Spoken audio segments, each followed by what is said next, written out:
Hello, Americans. This is Orson Welles. Tonight, CBS and the Mercury Theater bring you the alphabet of the islands.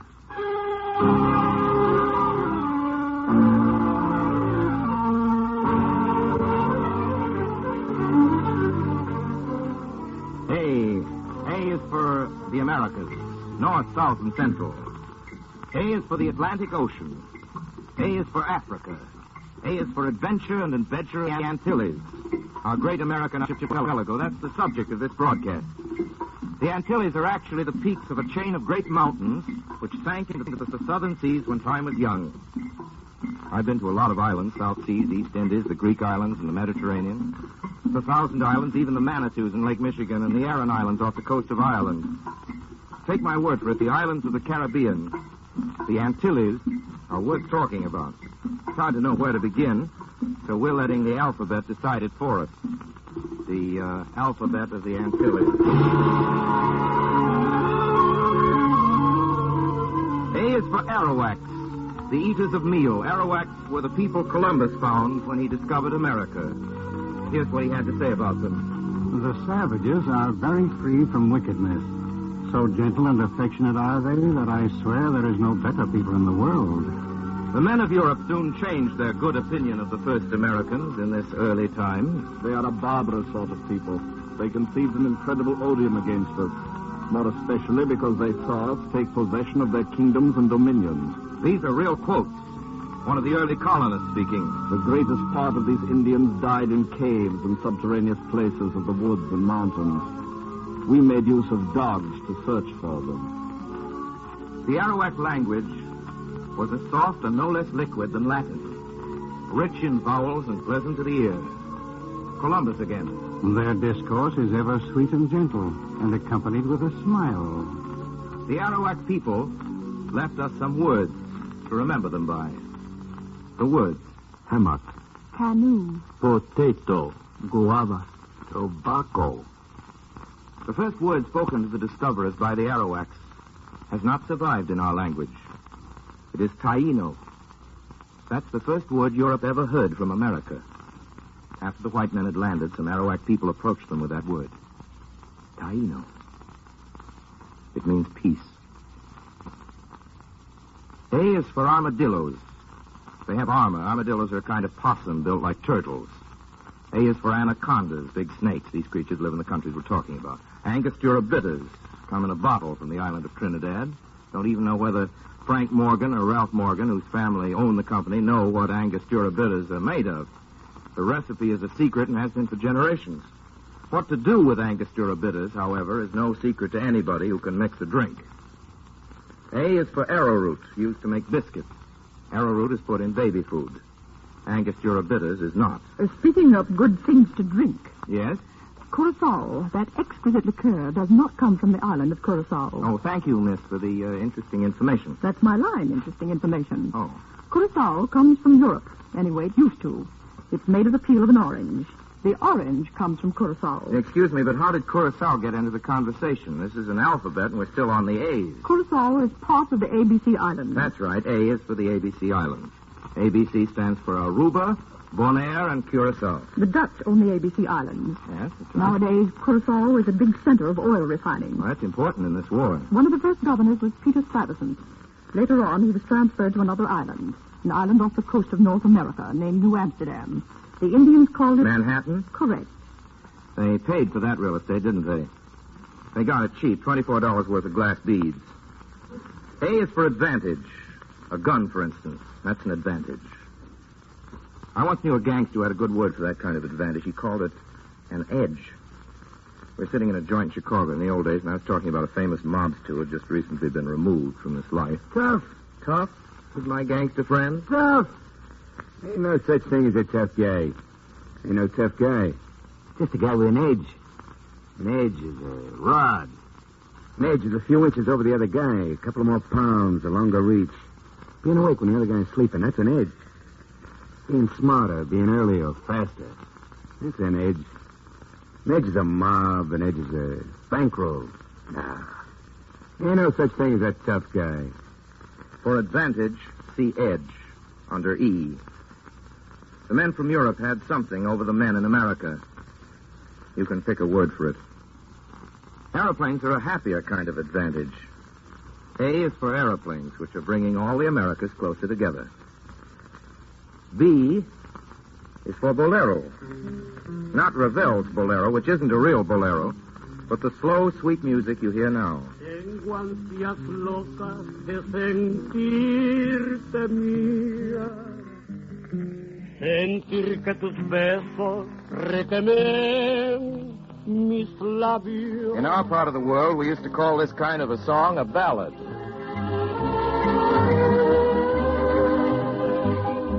B is for birds.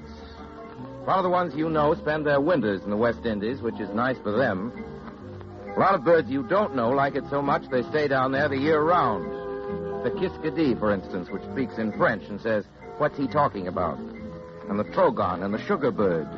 All kinds of hummingbirds. Birds to sing, birds to look at. B is for beaches. A lot of the world's best slope into the Caribbean. One of the prettiest names in our part of the Atlas begins with B, Barbados. I'm going to say that again because I like to. Barbados. And I'm not kidding you. George Washington slept there. He never forgot Barbados because he caught smallpox there as a boy and marked him for life. Barbados is British, and so are the Bahamas. There are 2,000 Bahamian islands. There are 3,000 Bahamian islands. I can't find out which. Chief port is Nassau, and the chief industries are tourists and sponges. Bimini is another island, another nice name beginning with B. Bimini. How do you like Boca Chica and Boca Grande? They're sea channels. Boca means mouth, so that would be big mouth and little mouth. Hitler and Mussolini, or rather vice versa. Let's hear some more B's. Bananas? Bandanas. Bay rum. Balboa? Balboa was busy in the islands for some time, but he got into history because he went to the mainland, crossed the mountains, and discovered the Pacific Ocean. Of course, a lot of people had seen it before, unless you don't count the Indians. B is also for bones. Bones belong in any West Indian alphabet. Columbus's bones, to name only a few very well-traveled bones, Columbus's bones. They were buried in Spain, then dug up and moved to Santo Domingo here in the New World, and dug up again, shipped off to Havana. But they sent the wrong bones. They sent them Diego's bones. Christopher Son's bones. Also buried in Santo Domingo are the bones of the last of the Byzantine emperors. A quiet citizen named Ferdinando Paleologus. Something. Ferdinando was the last rightful ruler of Byzantium, the Roman Empire of the East, only there wasn't any more Roman Empire by that time. It hadn't been for quite a while. The emperor, who was a vestryman at St. John's, went to his reward in 1678.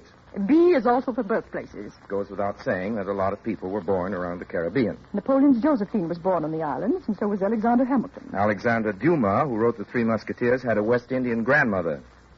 She was a Negro woman. Any more B's? Breadfruit, Captain Bligh, and the Bounty. Go ahead. They called him Breadfruit Bligh. Who did? The slaves on the islands. Breadfruit was slave food because it was cheap. Bligh was on his way from the South Seas with breadfruit when they had that mutiny on the Bounty. Made another try, and nowadays breadfruit plants grow all over the West Indies, as though they always had. Interesting. Yes, excuse me, Senor Wells. Yes, Senor Valdez. B is for jawbone. Jawbone? B is for what? B is for jawbone, no? Yes, B is for jawbone. Yeah. What jawbone? The jawbone of a donkey. Jawbone of a make donkey. a shivering rattle noise. You hear this? Yes, I certainly do. It's very interesting, isn't it?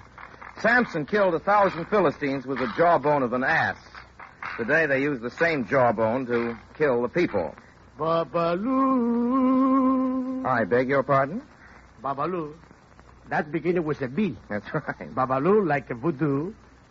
Very queer, very beautiful. It is music from Cuba. Ladies and gentlemen, nobody sings music from Cuba better than Miguelito Valdez. All right, Miguelito? B is for... Babaloo. Babaloo.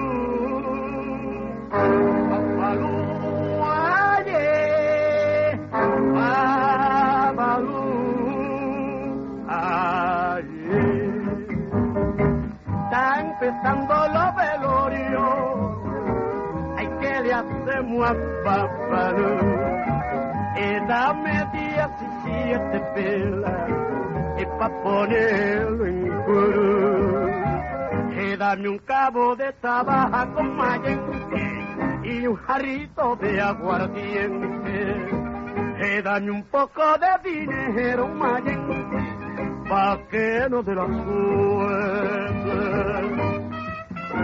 Yo quiero pedir que mi negra me quiera, que tenga dinero y que no se muera.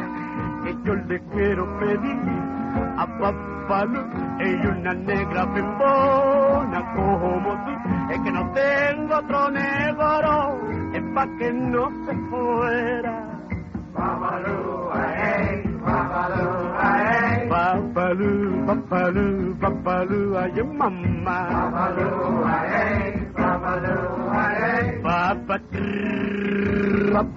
ay, papá. Papalú, ay, Papalú, ay. Pues mamá, te recuerda cuando que queremos decir ya te dice como para que llamo como tipo que yo tengo su manera me conoce mi madre su potera sota un telego mi par su caproca para caja toro. Si viene gallero cubita mamá yo rompo la leita, si viene gallero se equipeño medio hora con si viene gallero bondrón yo le parto corazón te sueño como tú te comes a mi cara mamá que si mañana yo me muero si mañana yo me muero tierra manga cosa buena pero suéltame viste que la pequeña mamá la más baja papalú papá papalú ay mamá papalú Papalú ayer.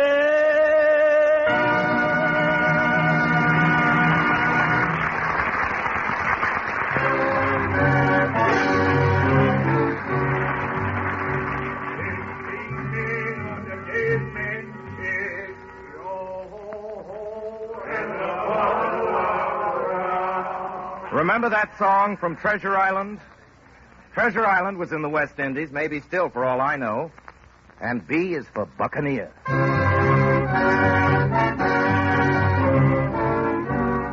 B is for the Brethren of the Coast, the Brotherhood of Pirates, which was the first professional organization in the New World.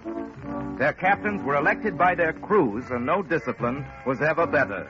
Before the pirates go out to sea, they join together in council to deliberate towards what place they shall go to seek their desperate fortune. Here are some more real quotes from history. In this council, the pirates set down what sums of money each particular person ought to have for that voyage. It is the law of the pirates, no prey, no pay. Among themselves, they are very civil and charitable to each other. The pirate Captain Bartholomew Roberts was particularly strict. Lights out by 8 p.m. No gambling. Anyone who brings a woman aboard disguised as a man incurs the death penalty. So went the house rules. Captain Roberts drank only tea. No one contributed more to the lady pirate problem than Miss Anne Bonny, whose name begins with B. She hailed from Ireland, had married some sailor or other, and been deserted by him when she caught the eye of none other than Calico Joe Rackham. First thing he did was dress her up in man's clothes. She met Mary Read on his boat, also in man's clothes. The girls got on well and fought side by side in every battle. And when Rackham was captured, the men lost their nerve, but not the ladies. Piracy was a capital offense, but Mary Read was philosophical. Hanging? It's no great hardship. Were it not for hanging, every cowardly fellow would turn pirate and so infest the seas that men of courage must starve. Captain Scarfield, Blueskin, Blackbeard, Redbeard, Cook, and Captain Kidd. There were pirates and pirates. Takes all kinds to make a world. Hawkins and Drake get under the line as pirates. Privateers they were actually, with letters of marque, a sort of hunting license for Spaniards, and it was always open season in the Caribbean. The Dutch pirate Roche Brasiliano hated Spaniards so much he roasted them alive on a wooden spit. As a matter of fact, Spain was always the chief victim of piracy and its chief motive. So, the Spaniard claims the whole New World for himself, does he? Well, just let him try to take it home with him.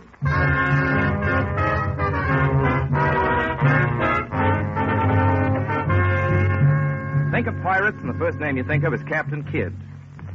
He was an honest Scotch sailor until he was 50. Made only one voyage as a pirate. Teach is best remembered as Blackbeard.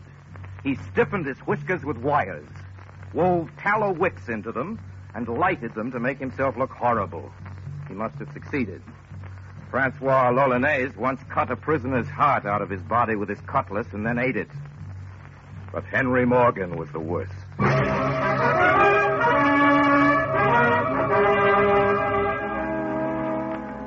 Morgan the pirate. Mention a city to Henry Morgan. Say in his presence, Portobello. Portobello. Is it rich?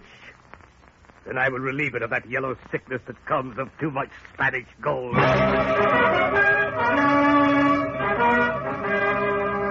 Portobello was rich. Portobello was Spanish. Henry Morgan loved gold and hated Spain. Well, then. I have 9 vessels that will float before the breeze, and I have 500 men.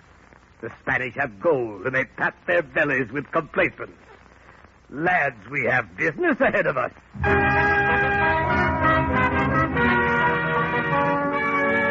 Rich Portobello fell easily. Put them to the torture, every one of them. Man, woman, and child. There is gold here. Squeeze it out of them. Use fire and render it out of them. But get it? Result. Morgan sailed away with lots of money. 250,000 pieces of 8. Now then, what about Panama City?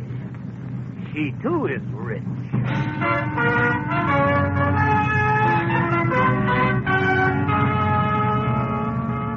They abandoned their ships on the coast for the march across the isthmus to Panama.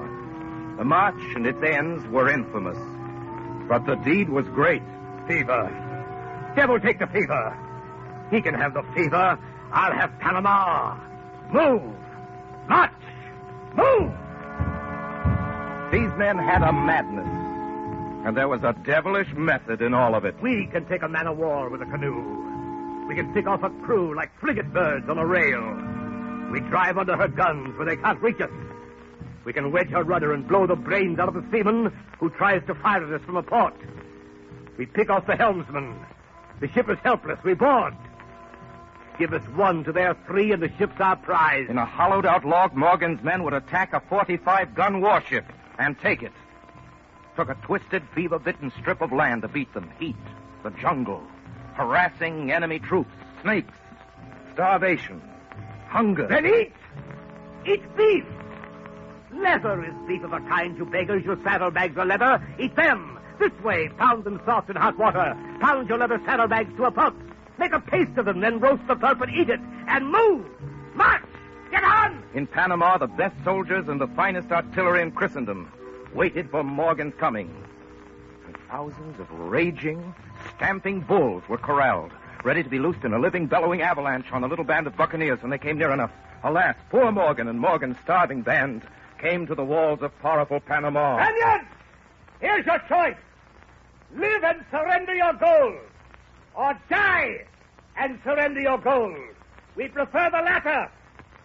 We prefer the former. That blustering English dog, come on. Here's butter for you and your starving eating bellies. Eat this.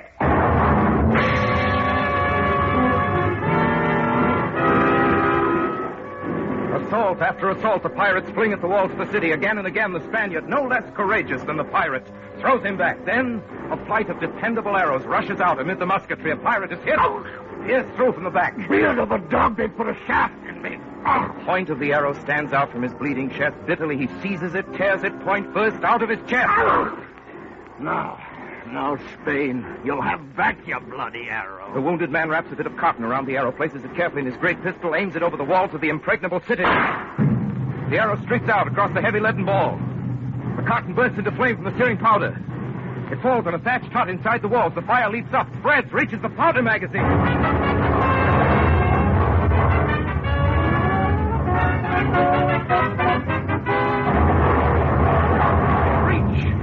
The walls were breached, then the Spanish juggernaut is loosed. Bulls, thousands of them, terrified, enraged, thunder through the breach. Bear down on the pirate force. This was the coup de grace. This would finish them. This would be the end of them. They'd be pounded to a scarlet pulp, no less. Henry Morgan sees them come. His jaw falls open. For a moment, his cutlass hangs limply at his side, and then reaction to the danger. Look, lads, what bears down upon us. Beef! Fresh beef! Choose your creature, lads, and mind you pick a tender steak. Have at them!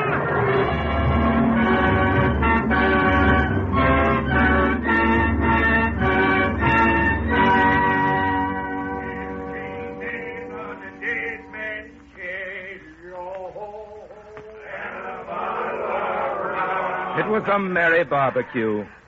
Morgan and his men ate heartily of roast juggernaut that night. Afterwards, they took the city. Henry Morgan was brave and colorful and shrewd. He was just as efficient and determined and successful a scoundrel as the centuries would produce for some time.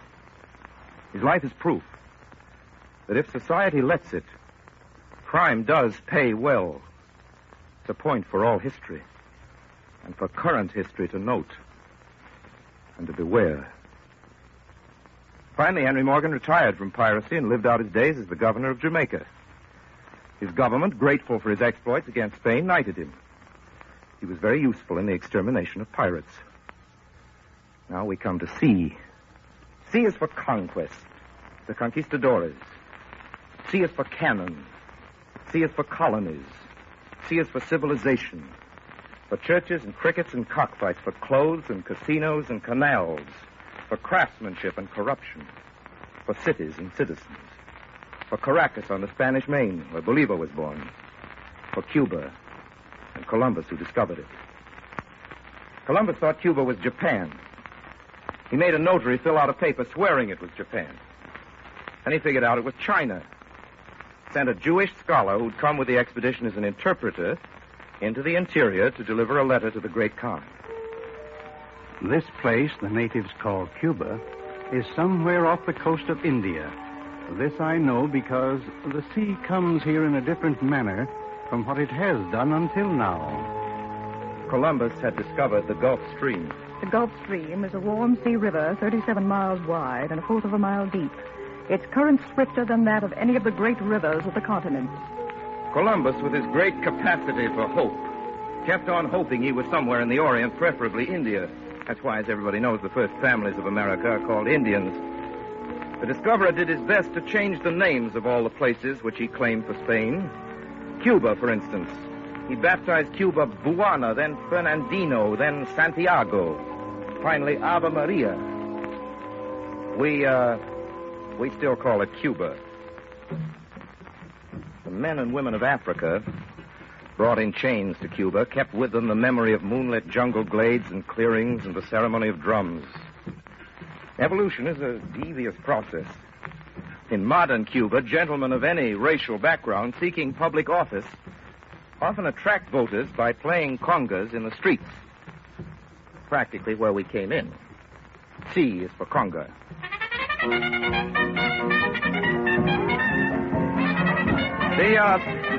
The conga comes from the Congo. It comes to North America from Cuba via France. 3 ocean crossings don't seem to have hurted any, and up in our part of the hemisphere, we've added the conga line, like this. Ahora, caballero!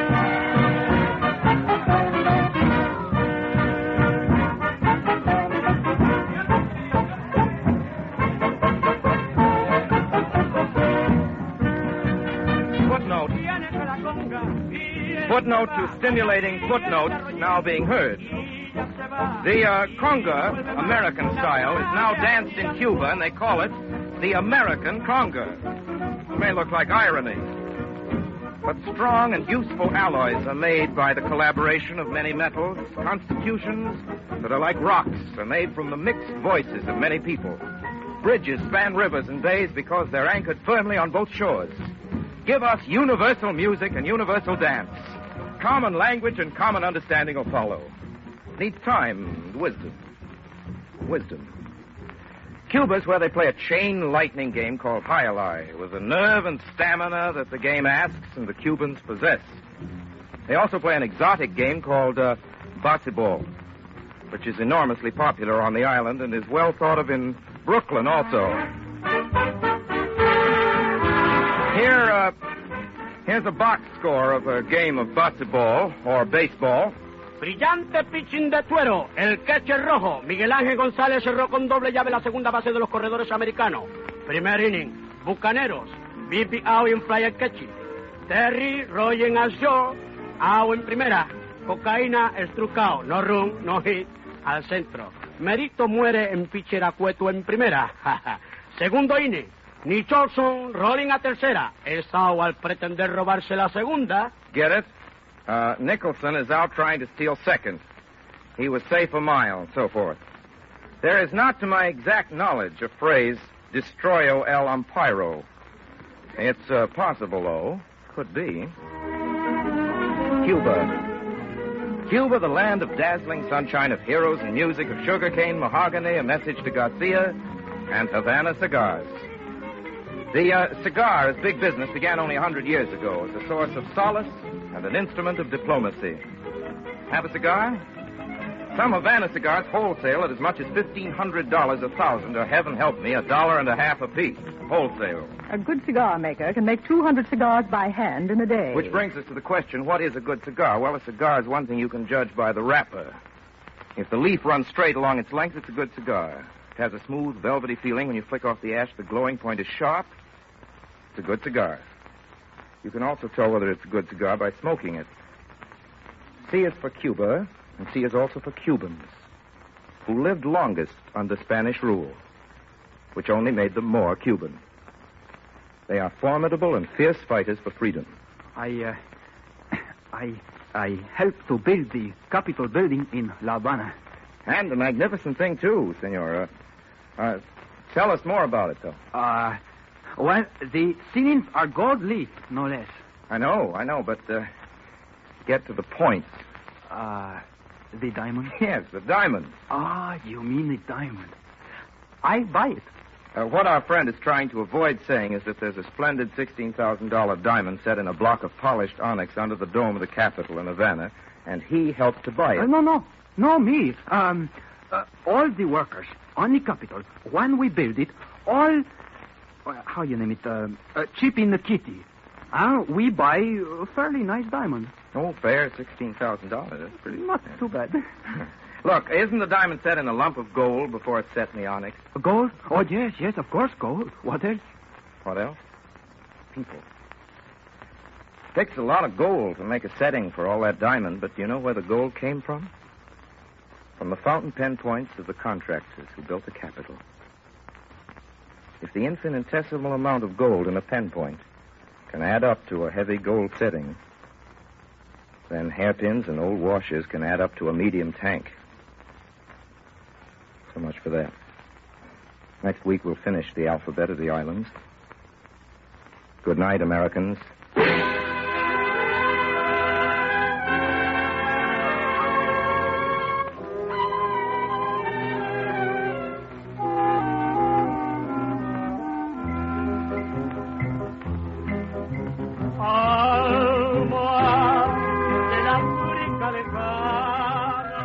To the fourth in a special series on the Other Americas, brought to you by the Columbia Broadcasting System and the Mercury Theater under the direction of Orson Welles. The Columbia Broadcasting System is the originator of South America's network of stations, La Cadena de las Americas.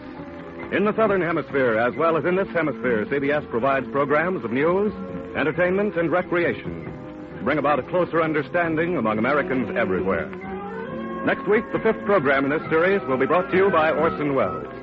Mr. Welles has recently returned from an 8-month visit to the Latin American countries for the office of the Coordinator of Inter-American Affairs. In the cast tonight, Ray Collins played Morgan the Pirate. Agnes Moorehead was the useful information lady, and Ted Reed was the Cuban worker. Original music was written by Lucien Moravec. Bud Bluskin conducted the orchestra, and singing at this moment is our special guest, Miguelito Valdez. This is the Columbia Broadcasting System.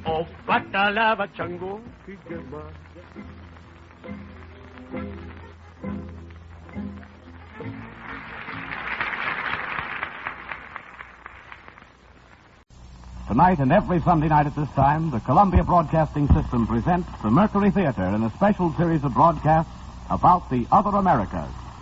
Hello, Americans. This is Orson Welles.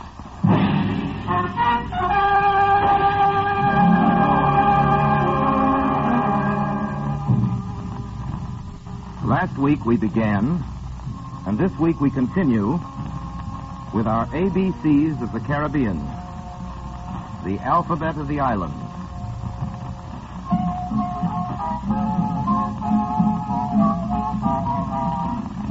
Well, we left off on C. C is for cockfights and casinos and cricket, all contests. C is for cashew, coconuts, and cayenne. The first two are nuts.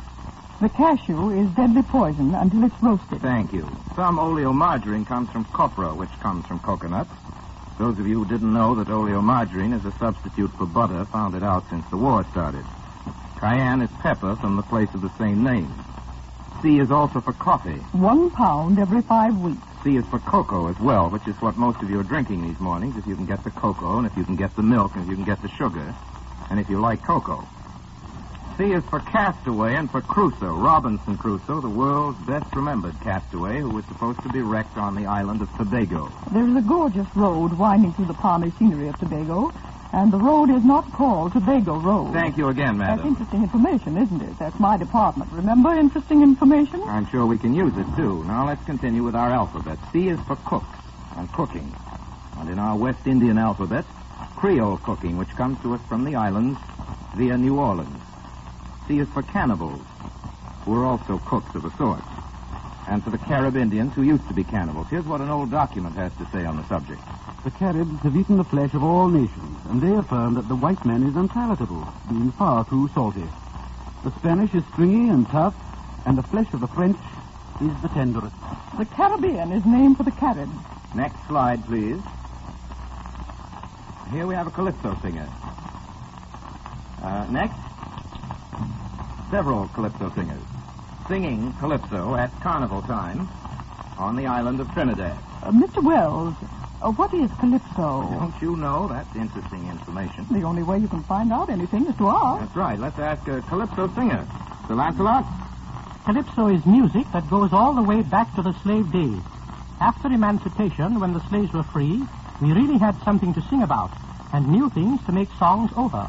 Calypso is about everything. Love, politics, current events, the government, and love. All people, all occasions. I have written a song for tonight. I will sing it. Oh, please do, Sir Lancelot.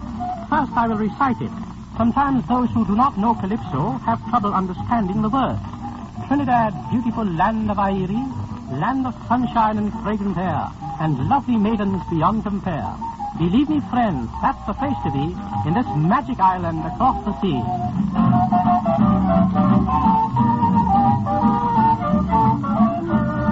It's a land where you find youth and beauty. In Trinidad, the beautiful land of Irie. Gorgeous flowers blooming everywhere. Calypso singers to bring you cheer. No wonder everyone wants to go to this happy home of the Calypso.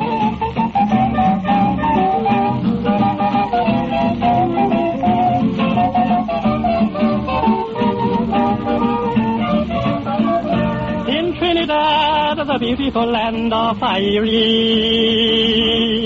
We mean to fight for freedom and democracy.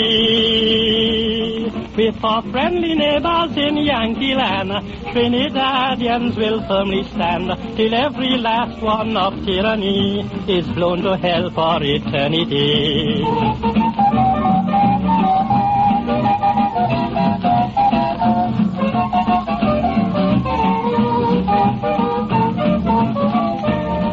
Beware, ye evil men of tyranny. We stand arrayed, the champions of democracy. Brazil, Mexico, Haiti, and Cuba, North, South, and Central America. We're going to conquer, you never fear. You won't pollute our hemisphere.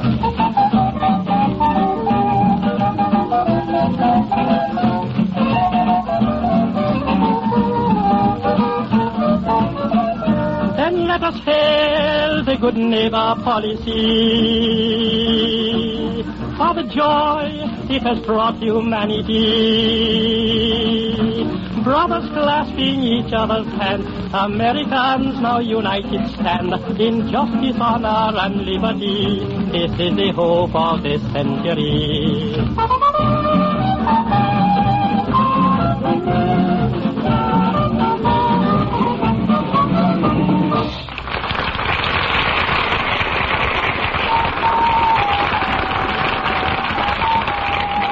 Here are some other titles on the Calypso hit parade. When Roosevelt came to the land of the hummingbird, shouts of welcome and joy were heard. If there's a thing that gets me vexed, it's to hear a woman called the weaker sex. If you want to live a happy life, be sure and marry an ugly wife. The Republican opposition couldn't affect the American election. The Calypsonians themselves have wonderful professional names, such as the Iron Tooth, Attila the Hun, the Lion, Mighty Destroyer, King Radio, the Lord Executioner, the Growler, and Sir Lancelot, who was with us this evening. Our last word for the letter C is a difficult word. It comes from France. Women strive for it. The word is chic. My vote for the great chic of the Americas goes to the traditional costume of Martinique. First Empire a la Creole. You might mention clothes, Mr. Wells. See for clothes, what? In Trinidad, you know, it's possible to have a fine English suit built between sunrise and sunset at half the cost you pay up north. And cocktails. You ought to taste the cocktails in the islands. A Bacardi or a daiquiri. Daiquiri starts with V. Oh, C is for Cuba. Daiquiris were invented in Cuba. Yes, and they still make it better there than anywhere else. Remember El Florida? I sure do. Anyway, I think it's time we got into the D's. D is for drinks. Can you name some more Caribbean drinks? Cuba Libre. That's Bacardi and Coca-Cola. Planter's Punch. You need a swizzle stick for that. Oh, lots of different punches. And there's Cognac and Clarine and Aguardiente. They're all made out of molasses. Low cost and high voltage. Thanks. D is for the Dutch and for Denmark. We bought our part of the Virgin Islands from Denmark. $25 million. D is for durian, a fruit that smells like cheese and tastes like heaven. D is for dances and drums.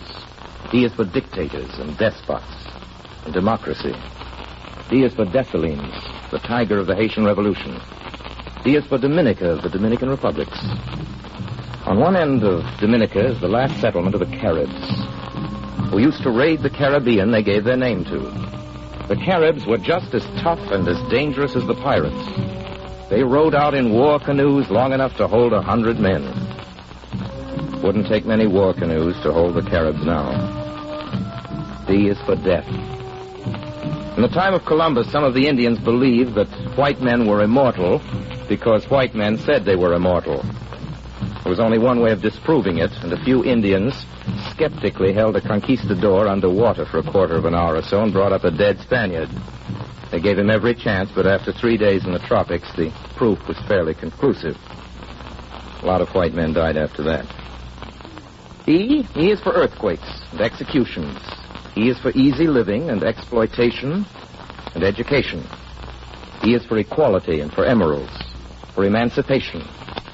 After emancipation comes the East Indians. Historically, that's when the East Indians came, after emancipation. The British needed more laborers in Trinidad, so the real Indians, the ones Columbus was looking for, were brought from the Orient to the Caribbean on a system of indenture. Today, in Trinidad, an island off the north coast of South America, there are about 100,000 Hindus and Muslims, and lots of them still wear their robes and turbans. E is for Captain Jenkins' ear. And for this story, we take you to the House of Commons in the year 1739.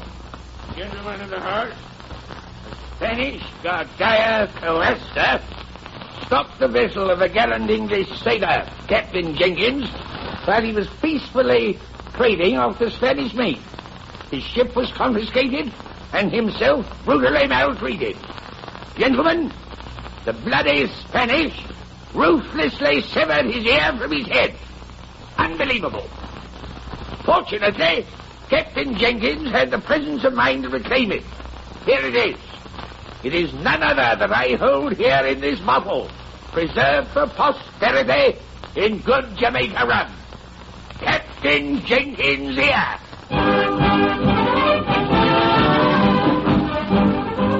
There were those who doubted the exhibit. That an ear was in the bottle could not be questioned, and Captain Jenkins was an Englishman. And he was short an ear. After a lot of excitement, war was declared on June 15, 1739. It is known to history as the War of Jenkins' Ear. F is for fer de lance, the deadliest of all the serpents. They tell the story that some planters on islands where no fer-de-lance existed imported the snake for the purpose of terrorizing the Negroes and keeping runaways out of the jungle. G is for the Guinea Coast and the Gulf Coast and the Golden Hind, the Grenadine Islands, and the island of Gorda. G is for ghosts and for ghost stories. The West Indies are full of both.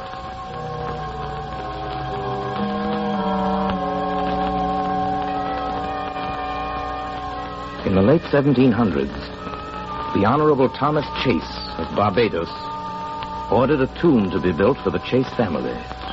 A tomb, 12 feet long, 6 feet wide. Let it be sealed with an enormous slab of blue Devonshire marble brought from England. There let me and my descendants rest. 2 of the Chase family died and were placed in the vault. Then one Dorcas Chase died. When the vault was opened, the 2 other coffins were upside down and completely misplaced in the tomb. Vandals! Ghouls! But how could anyone have gotten in? Impossible. 4 more years, and old Chase himself went to his reward. The great blue marble stone was pushed away from the door by powerful slaves.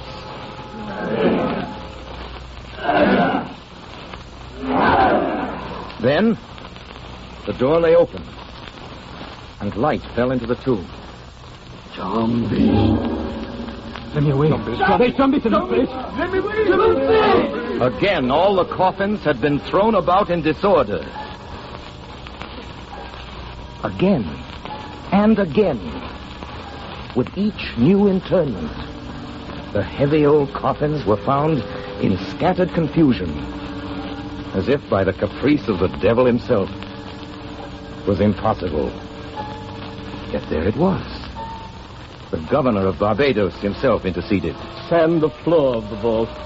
Secure the door with cement. Seal it with my official seal. And then we shall see. Ghosts. Zombies. Nonsense. Nonsense. 10 months later, the temptation was too much. The governor, a rational, educated man, called together a party of friends. They got out the rector of the church. They brought 10 strong slaves with them to move the immense stones. The seals were examined, found intact, and then broken. All right, men. 10 of you ought to be able to move in. But no. Pushing, pulling, exerting every ounce of their huge combined strength, the stone was not to be moved. Boss, she's stone just stuck like she was growing in ground. Can't move she no how. The gentlemen of the party pitched in. And at last, the ponderous stone moved. The tomb lay open once more. The men, white and black alike, froze. Their eyes widened with nameless fear. Clammy dew broke out on forehead and palm, for no wonder. No wonder that the door could scarcely be moved. Someone, something, from inside, it had to be from inside, had leaned 2 of the ponderous leaden coffins against the door. Coffins that a dozen men could hardly move. Who done it? What about it, Ellery Queen? What about it, Fadiman? Mr. Anthony, any solutions? Neither have I.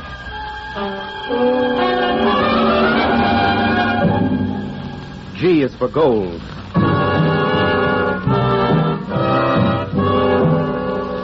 Gold is the name of the first 100 years of the white man's history in America. Where are the Indians of the Caribbean? The Arawaks, the Caribs, the Lucayos? Except for the accident of a few survivors, all are gone. They were murdered by the white men for their gold. When the Spaniards came to Cuba, Hathaway, cacique of the Arawaks, called his people together. Before them, he placed a calabash filled with gold. And he spoke to them. People of Arawak, this is the god of our enemies. His name is Gold. They seek him out every place, and where they find him, they remain.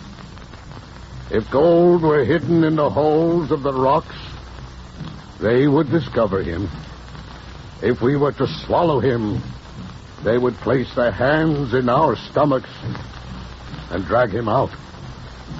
Let us cast him into the sea.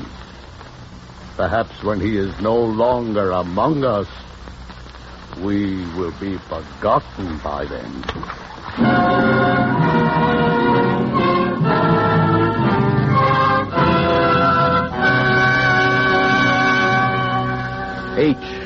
H is for hurricanes. H is for Haiti, for Honduras, and Hog Island. And for Havana, the gayest city in America. I is for imperialism, intolerance, and independence. For isolation and invasion. And also for indigo and Isabella. J is for Jamaica and Jamaica ginger and Jake leg if the drink is bad. J is for justice and jails. And J is for jumbies. Or Maljo, after Maldorco, is the evil eye. Zombies. Plant horse beans along your fence if you want to keep the zombies away. The zombies won't get you if you wear a piece of rope from the neck of a hanged man. There are many items in the Jumbie rule book. If you want to see a Jumbie, for example, this is what the witch doctor prescribes. Take the humor from the eye of a white horse. A white horse. And put it in your eye. Then you can see Jumbies. And remember, never call anyone's name aloud when he is not present, or the dead will repeat it until that person is no more.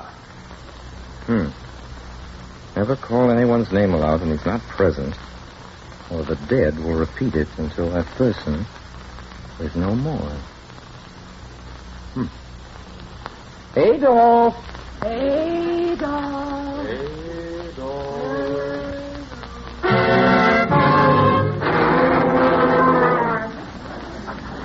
Well, so much for the J's. Now for the K's. Key West.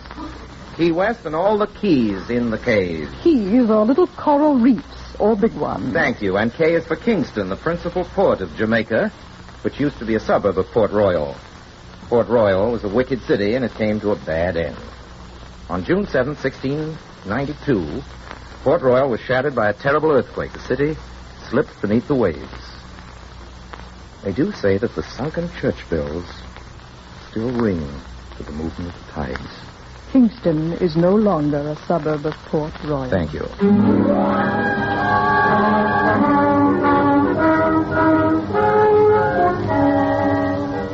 L is for Louverture, Toussaint Louverture, the Negro who won freedom for Haiti. L is for Liberty. Liberty is pronounced liberté in Haiti and Martinique, libertad in the islands that still keep the Spanish tongue. It means the same thing in all languages. L is for languages. In the islands, there's a wide variety of languages.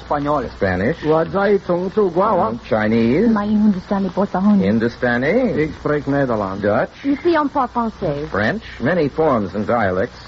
And Papiamento, the queerest language in the world. A great deal of English is spoken in the West Indies. Oh, yes, we speak considerable English. English? You'll hear as much English as anything else. Naturally. L is for lizards and lightning bugs. They come very big in the islands. Caribbean lightning bugs don't even blink. They often end up in little bamboo cages, doing excellent service as lamps. You can actually read by them. M is for the moon, by whose full light in the tropics you can read a poem from a printed page, or a lie in a woman's eyes.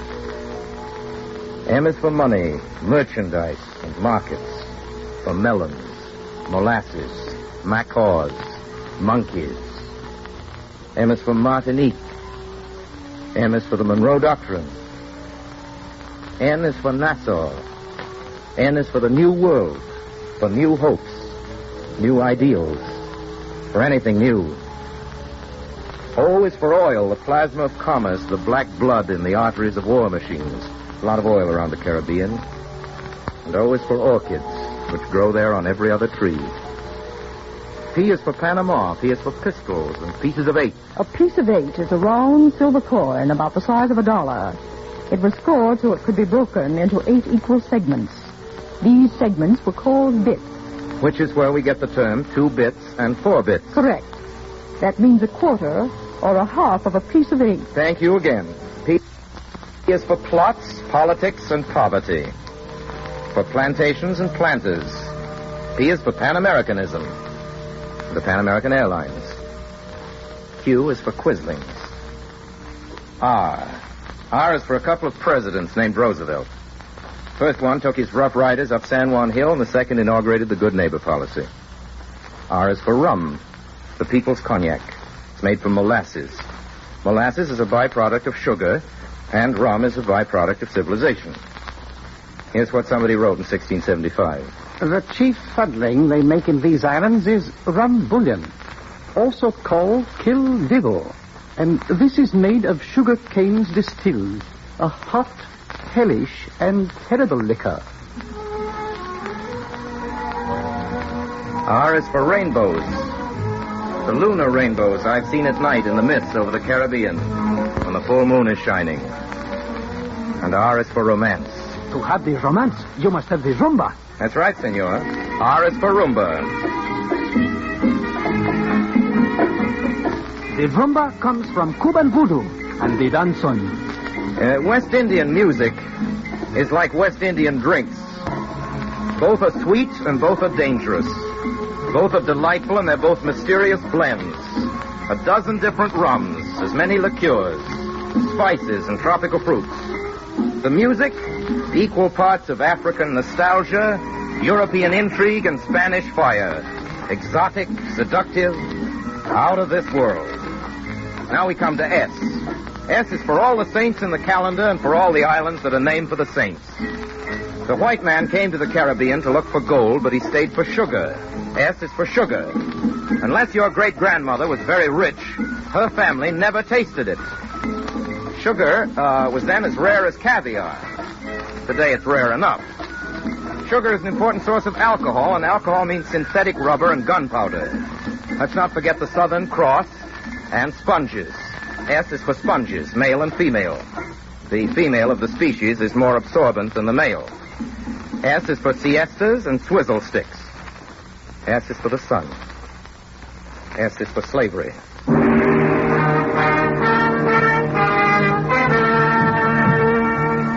Slavery is a wickedly important part of the story of our hemisphere. Toward the end of the 18th century, the traffic in slaves was big business throughout the capitals of civilized Europe. My dear Cecil, those silver sconces with the little crystal tears, wherever did you find them, darling? What you really mean is, where did I find the money to buy them? Isn't it, Angel? Well, you're a brute, darling. But how did you manage it? My sweet investment. If you really must know, black ivory. Black ivory? You mean the slave trade? But, Angel, the profits are fabulous. A wild Negro that costs nothing in Africa fetches 200 guineas in America. Well, I have a few idle shillings. Whom shall I see? Well, there are several reliable firms, dear. May I suggest Sir Eustace Fortnum? Thank you, darling. Sir Eustace Fortnum.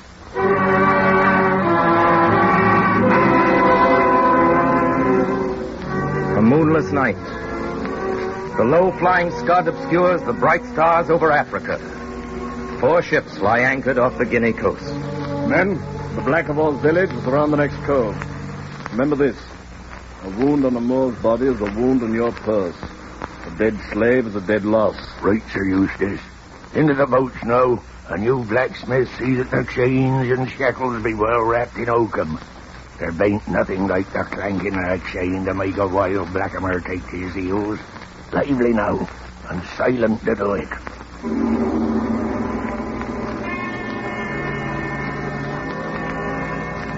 Has gone off.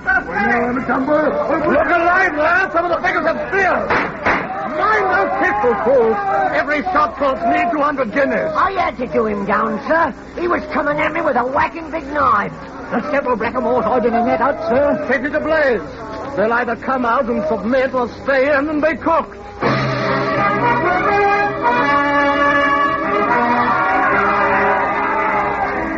Take care, you Smiths. Watch that you don't smash their legs when you drive their shackles out. Here be a little beggar, Captain. Just crawled out of the fire. Took a bad singeing he did afore he give up.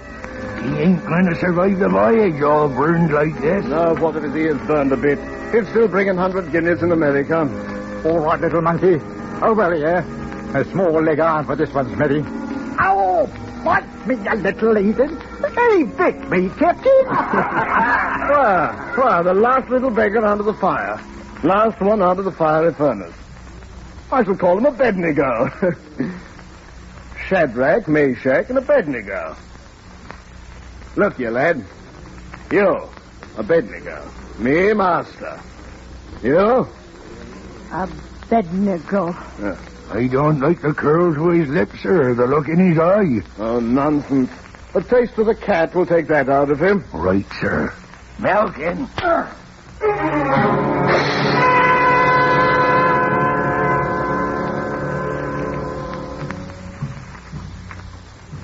Well, that's as far as we have time to go. Next week, we'll continue the story of slavery and of Abednego, the slave. And we'll continue our ABCs of the Caribbean, our alphabet of the islands.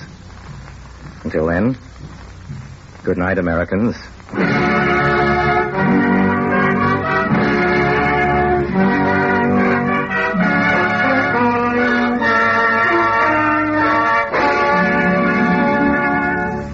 You have been listening to the fifth in a series of programs about the other Americas, in which the Columbia Broadcasting System is presenting Orson Welles and the Mercury Theater. The Columbia Broadcasting System is the originator of South America's network of stations, La Cadena de las Americas. In the Southern Hemisphere as well as in this hemisphere, CBS provides daily programs of news, entertainment, and recreation to bring about a closer understanding among Americans everywhere. Next week, the sixth program in this series will be brought to you by Orson Welles. Mr. Welles has recently returned from an 8-month visit to the Latin American countries for the office of the Coordinator of Inter-American Affairs. Music tonight was composed and directed by Lud Gluskin. The special calypso music was composed and sung by Sir Lancelot.